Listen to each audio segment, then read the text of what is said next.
నిన్న శ్రీకాకుళం జిల్లాలో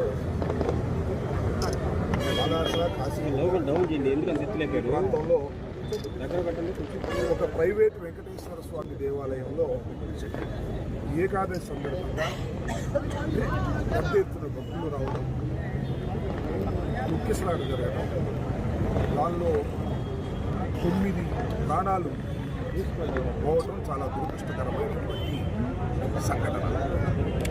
ఈ సంఘటనకి ఖచ్చితంగా ఈ రాష్ట్ర ప్రభుత్వం బాధ్యత వహించవలసి, అది ప్రైవేట్ దేవాలయం కానివ్వండి, ఎండోమెంట్స్ డిపార్ట్మెంట్ కానివ్వండి, ఏ దేవాలయం అయినప్పటికీ కూడా క్రౌడ్ మేనేజ్మెంట్ చేయడంలో ప్రభుత్వం, పోలీసులు విఫలమవుతున్నారు.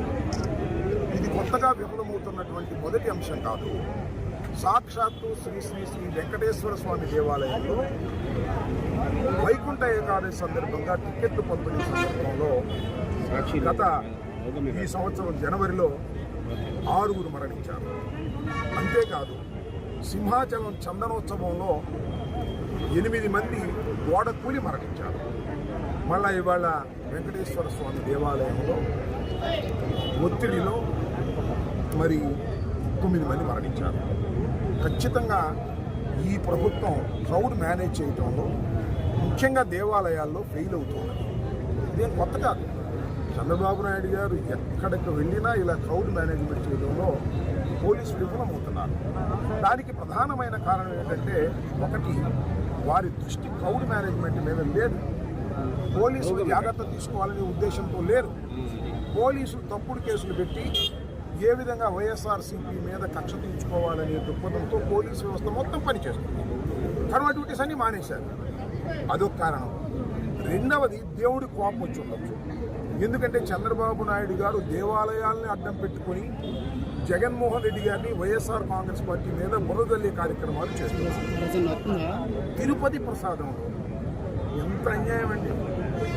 లక్షలాది కోట్లాది మంది భక్తులు తిరుపతి ప్రసాదం తిన్న తర్వాత ఆ తినేసిన తిరుపతి ప్రసాదంలో పంది కొవ్వు, పశువు కొవ్వు, మాంసం కొవ్వు కలిసి ఉంది అని చంద్రబాబు నాయుడు గారు సాక్షాత్తు ప్రచారం చేయటం, కేసులు పెట్టడం, ఇది ఎంత దురదృష్టకరమైనటువంటి పరిణామం.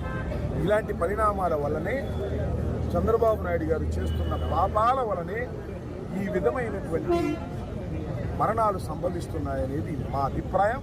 దీన్ని ప్రజలు కూడా ఆలోచించవలసిందిగా నేను ఇవాళ కోరుతున్నాను.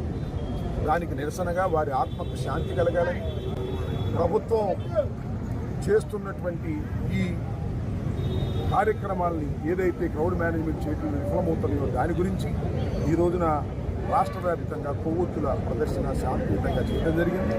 దానిలో భాగంగానే గుంటూరులో కూడా ఈ కార్యక్రమాన్ని నిర్వహించడం జరిగింది.